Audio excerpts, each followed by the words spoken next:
My dad kicked me out because I refused to apologize to his golden child and her son. When I said okay, their whole world quietly collapsed. I lived with my dad, my sister Jenna, and her 7-year-old son Milo for 3 years. Not because I was struggling to make it on my own, but because they were. My dad was pushing retirement. Jenna hadn't worked in years, and Milo needed everything all at once.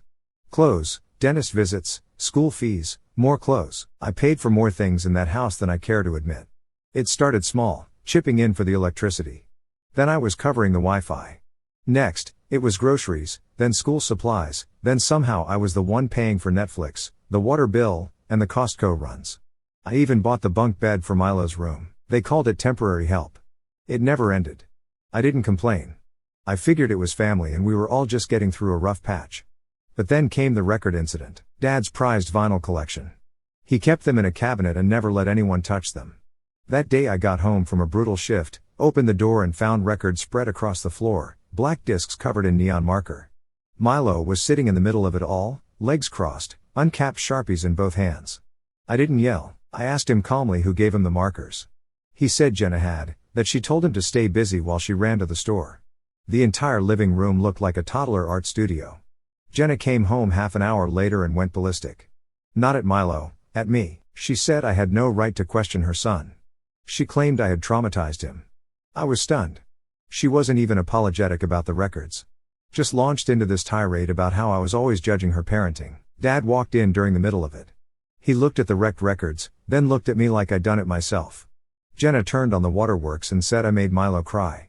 He stood there, arms crossed, and told me I needed to apologize. I thought he was joking. I waited for him to laugh or at least realize how backwards it all sounded. But no, he doubled down, said this wasn't the first time I had overstepped. I asked him straight up if he was serious. He said either I apologized or I left like that. No discussion. I'd been helping them for 3 years, paid their bills, paid for their food, canceled dates because they needed rides, put my own debt on hold to buy things they needed. And now I was being kicked out because I wouldn't bow to my sister and her kid. So I said, okay. I packed that night, took my laptop, my documents, some clothes, and left everything else. I didn't say goodbye, I didn't leave a note. By the time they woke up, I was gone. And so was the phone plan Jenna used. My name was on the account. Gone. The Wi-Fi, the Netflix, the Amazon Prime with the monthly deliveries. The utilities I'd been paying under my name, all set to cancel. Everything they used that came from me vanished like smoke. By noon, I had 20 messages. Jenna was furious. No data on her phone. Milo couldn't watch his cartoons. Dad called twice asking why the water was shut off. My cousin Jamie texted me confused because she'd heard some weird version of the story from Jenna. Something about me storming off in a rage. I ignored them all. What they didn't realize was that I wasn't just leaving, I was cutting them off completely. 3 days passed before Dad tried calling again. Jenna had already left 5 voicemails filled with half threats, half pleas. You didn't have to be so dramatic. Milo doesn't understand why you're being cruel. And my favorite, you need to grow up and come home. As if I was the child in this equation. I didn't pick up. I wasn't ready to speak, and honestly, I had nothing left to say. What they hadn't noticed yet was how deep I'd been involved in keeping that house running. I didn't just help with bills. I had created an entire ecosystem around them. I was the one with the login for the insurance. I was the one who paid the car tags, scheduled appointments, even reordered Jenna's contacts when she ran out. Every time they said Katie will take care of it, they weren't kidding. No, Katie was done. The first real hit came at the end of the week. Dad's electric bill was overdue and shut off within 48 hours. He called me in a panic, not even bothering with a greeting. Just launched into a lecture about responsibility. I asked if he wanted me to apologize again. He hung up. Then Jenna's car insurance lapsed. Her car got towed from a parking lot. She called me crying, screaming that I had abandoned them. Told me Milo was scared because they had to walk home in the dark. I didn't answer that one either. Every week something else unraveled. The fridge broke and no one was there to schedule a service. Milo's school lunch account was empty. Jenna's phone stopped working completely. They had no idea how many things had been quietly managed by me because I never bragged about it. I just did it, but the most ironic part, I had still been paying off debt from covering their lives. Credit card bills with their groceries on it. A $1,000 vet bill for their old dog that wasn't even mine. At one point, I was paying more toward their lives than I was spending on mine. And now they were scrambling. The house was cracking at the seams without me, and they were too stubborn to admit it. Then came the messages to the relatives. Apparently, Jenna had started reaching out to cousins, aunts, family, friends, anyone who'd listen, spinning a version of the story where I had walked out after a fight, and abandoned family in a time of need. She left out the part where they gave me an ultimatum over a 7-year-old scribbling on irreplaceable records. One by one, people started texting me, some curious, some siding with them, but a few, just a few, were actually asking what really happened. That's when I told Aunt Colleen everything. She was the one person I knew wouldn't fall for Jenna's performance. I laid it out from the beginning. How I'd supported them for years, how the expenses kept piling up, how I was kicked out for not apologizing to a child who destroyed something he shouldn't have even touched. Colleen didn't reply right away, but when she did, she asked one question. Did you really cover all that for them? I sent her screenshots, receipts, payments, texts from Jenna asking for money, even the last utility bill I paid. She responded with 3 words. I believe you. I thought that was the end of it. I had no idea what she would do next. But whatever it was going to change everything. Aunt Colleen didn't confront them directly, at least not right away.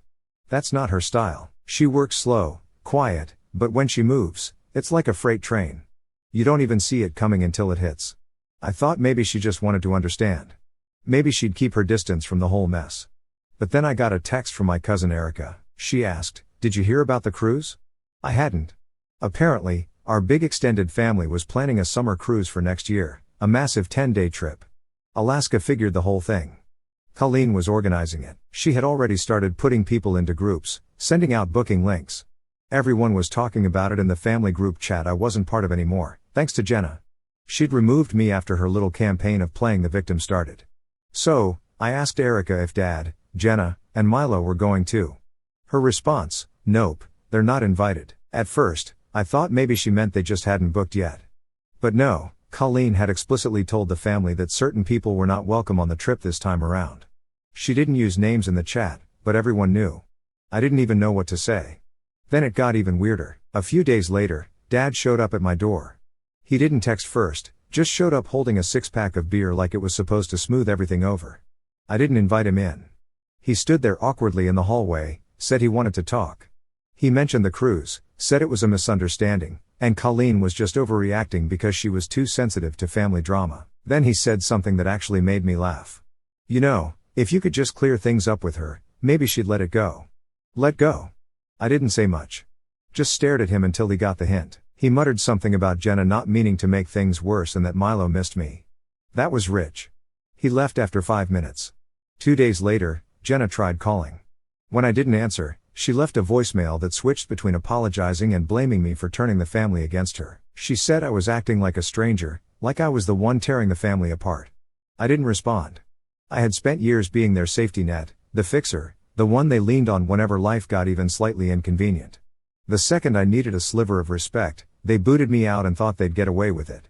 But now they were starting to feel it. Colleen wasn't done. She started reaching out to other relatives quietly, calmly, with facts. She'd seen the receipts. She'd done the math. She didn't raise her voice, she raised awareness. And the rest of the family, they started backing away from Dad and Jenna. Little by little, they weren't just losing money now. They were losing face. And for people like them, that was worse than anything I could have ever said. But the real hit that was still on its way. The twist didn't come from Jenna or Dad. It came from Uncle Mark, the quiet one. He's always been in the background. Rarely talks, never picks sides. I hadn't heard from him in months when he suddenly texted me, "Call me when you can." When I did, he skipped the greetings and hit me with, "Did they use your info for their tax returns?" I didn't even have to think. I already knew what he was getting at. A couple of years back, Jenna had talked me into letting her claim some child tax credits under my name. She said it would help everyone in the house.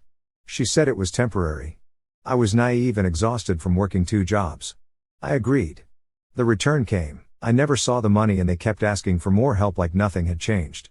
Mark told me a friend of his, someone who works in IRS compliance, flagged some irregular filings connected to Jenna and Dad.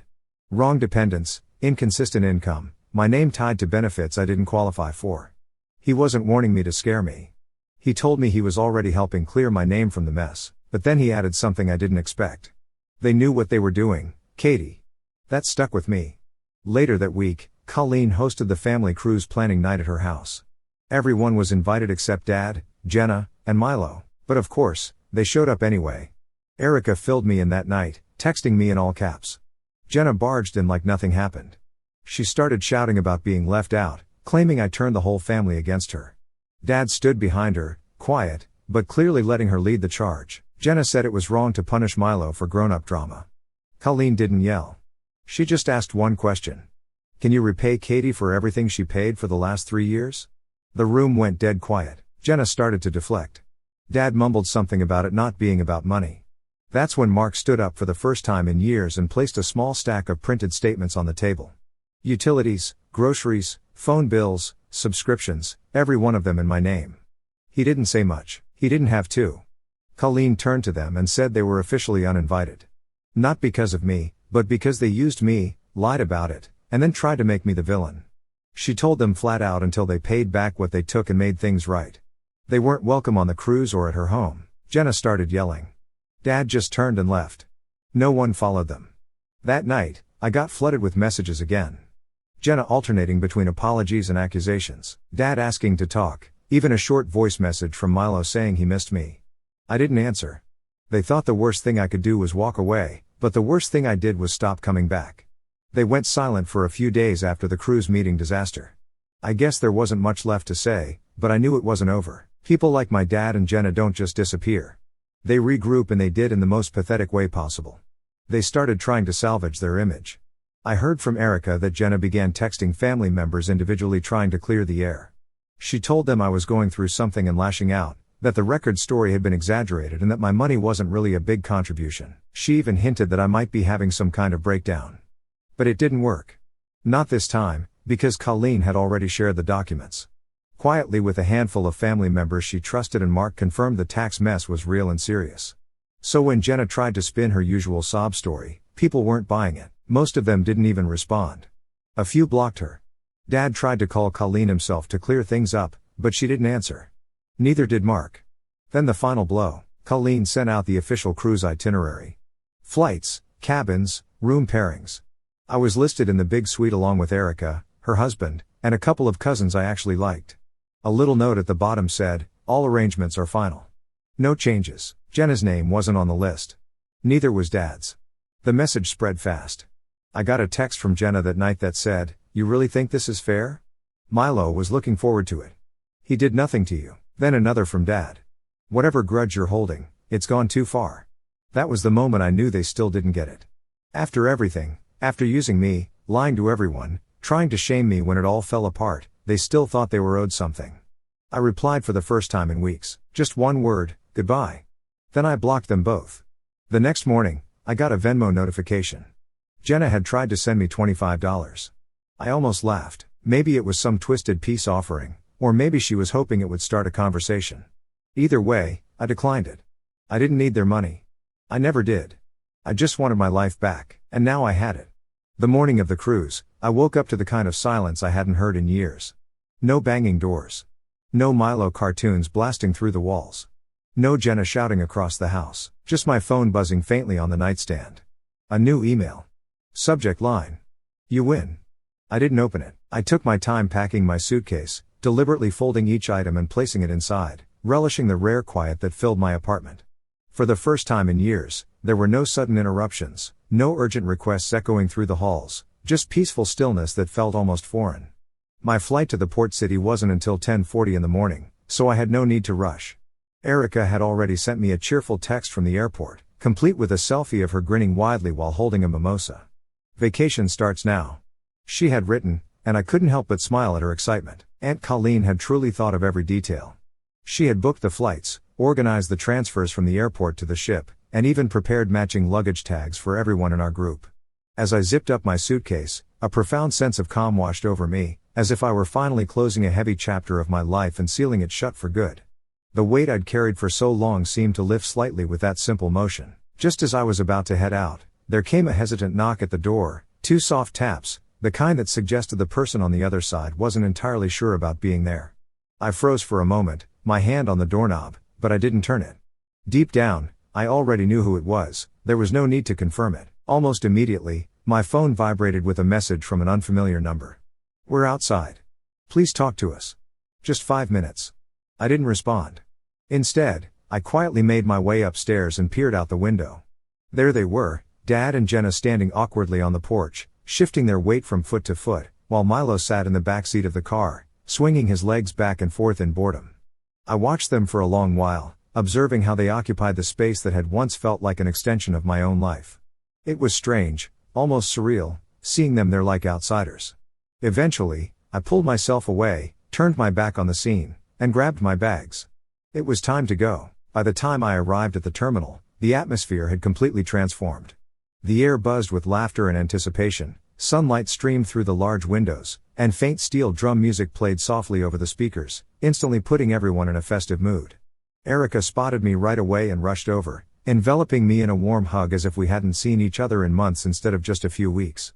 Colleen approached with a welcoming smile, handing me a neatly organized folder containing my full itinerary along with a gleaming cruise badge that had my name elegantly printed on it.